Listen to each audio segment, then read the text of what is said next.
Thank you, Gregory Alvarado. Billy was spot on. This is according to a super chat from Tolino Channel. Billy was spot on. It's fans that turned on Cena most times. 2008 injury, 2013 people turned on Cena for Bryan. He was the one who showed never give up. Yeah, I think that's the beauty of it. It's the thing that Billy mentions too, where it's like it's the when you look at John Cena's promo, and me and Billy were talking about like you blaming the fans.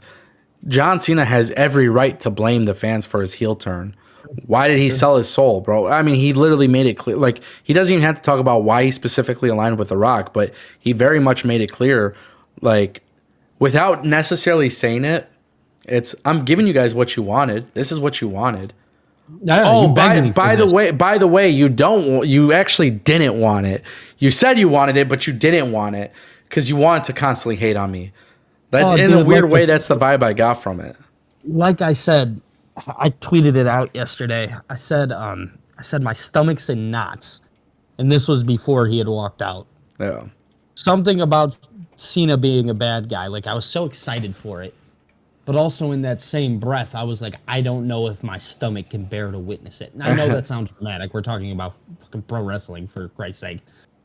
But truth of the matter is like, dude, I grew up watching that guy. That guy was my favorite. And it was kind of, I had seen a picture, and it was of the kid that they panned to during the shot. And it was like my inner child watching John Cena belittle me for 20 minutes and tell me I'm a piece of shit for ever cheering for him. Yeah. I think that is like the greatest example of how yesterday felt. Yeah. Because he legitimately had every right to say all of those things that he said. Somebody doing this, a lot of the times, we've talked about Drew McIntyre being a person who had like a very logical heel turn because of everything that's happened. Kevin Owens has also had a very, very logical one. Nobody, and I mean absolutely nobody, will ever be more logical than what just happened to John Cena. Yeah. We have booed, we have cheered, we have hated, we have loved, we have done all those things. Emotionally, that will mess with somebody, and that's called toxic. Yes. Exactly. 100%. Shout out to Tolino Channel for the super chat. Phil coming through with another $9.99. I just hope this heel run for Cena isn't only for WrestleMania season. I get it that if you wanted to have him be babyface in the last 2-3 months of the run, but let this go for a while. And I think really the best way to do it is, Survivor Series could very well be his last pay-per-view, which is at the Intuit Dome. I mean, if you really, really want, what you can do is before Survivor Series or during Survivor Series, switch teams, right? Like, if it depends what route they go, because if they do War Games, for example, and John Cena's on The Rock's team and it's like bad guys, imagine John Cena turns on The Rock and them, and they're missing like the good guys are missing a member or something like that. Yeah, and I don't know, when is Survivor Series? Usually it's in November. And they don't typically do December pay-per-views, but maybe they should do one for John Cena. I think if you want to do one for Cena, I think number one, you'd sell that no problem. It is kind of funny talking about Survivor Series, though, because I did see it was kind of floating around online that the chances were that it could potentially come to Detroit. I was going to lose my mind. So here's the thing, though. When I heard whispers of a pay-per-view coming to Detroit, I was told specifically, so I'll talk about this. Detroit is in the running for a PLE.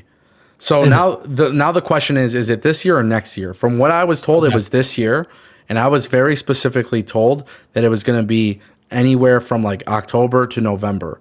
And I don't know, I can't remember when they did Bad Blood, but I want to say Bad Blood was in October. That was in October, yeah. So maybe that's what it is. Maybe Intuit Dome is Survivor Series, and then LCA is. Because I seen that it could have potentially been Money in the Bank or Survivor Series. Those were the two that I seen floating around online. But I knew Survivor Series was kind of at the top of the list to potentially be the one that comes to Detroit. Now, if they do Bad Blood here, I'll go insane. Awesome. You bring us a PLE in Detroit, it's going to be insane. But I think, but if they're smart, they should do a pay-per-view in December. And honestly, just like how AEW did Revolution and they built it around Sting, I would do pay-per-view in Boston in December, and that could be John Cena's final match as the main event. As you dedicate the show to him. Not to get too far off here. Who do you have him go against in his final match? If he wins number 17 at WrestleMania, then he drops the belt to Cody. To Cody. Yeah. He drops the belt to Cody, back to Cody, and that becomes the official passing of the torch, the official John Cena farewell. John Cena, you know, he goes and he raises Cody's arm, and that's how you end the pay-per-view. That's what I would do personally speaking, but you never know. Obviously, it depends. There's so much time from now until then. It's kind of hard to predict. And it feels like it's moving so fast, but it's not. I know. But it's crazy. Enjoy it now, guys, because eventually John Cena's done, and that's pretty crazy to think about. It is, man. It is, because he is very serious. He is done. Because again, him not changing anything told me that he was done this year. Yeah. Crazy. Exactly. Shout out to Phil for the $9.99 and Digital Films coming through with $6.99 Canadian dollars. He says if Braun loses to Penta, he will help Cena win.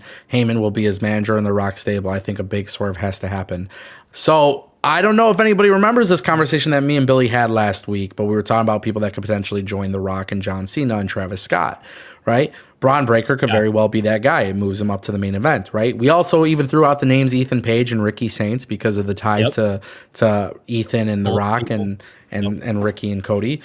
There's a lot of ways to go about it. I do think Penta and Braun could very well be a singles match based on what we've seen yesterday.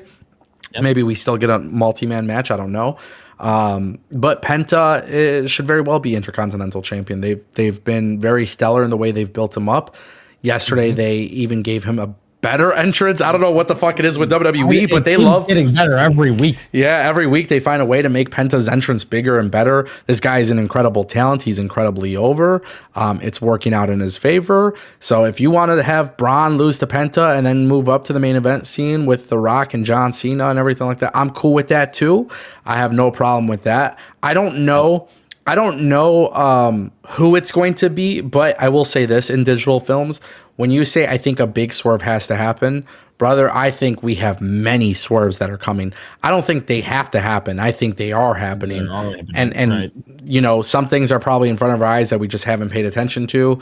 I think there's also that conversation piece of, hey, Stone Cold can't wrestle, but he'll probably be in Las Vegas, right? More than likely he's in Las Vegas. So I think there is that element of like, hey, we are going to have some big moments and some big swerves and some big things. Got to stick around to find out. Yeah, and that's basically what it is they're making us be patient, and they're, you know, they're going to take us for a wild ride. I have a lot of confidence in that. Yeah, man. That's an understatement. No. They're doing something special right now. I don't know what it is, but it's happening. Yeah.